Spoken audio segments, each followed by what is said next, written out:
Ұлтаны болмай ұлтымның сақталмауға ұмтылдым.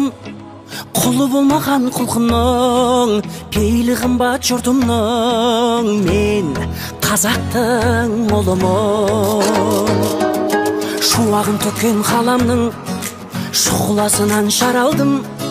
Миллиондарға сатылмас мейірі қымбат анамның. Мен қазақтың ұлымын.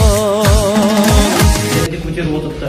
Соның ішінде бізге ең белгілісі Алматы облысын мысалы екіге бөлу.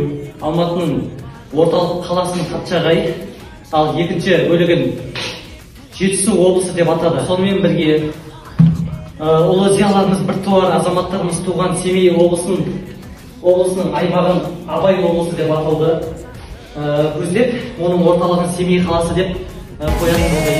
Қазақтың ұлымын.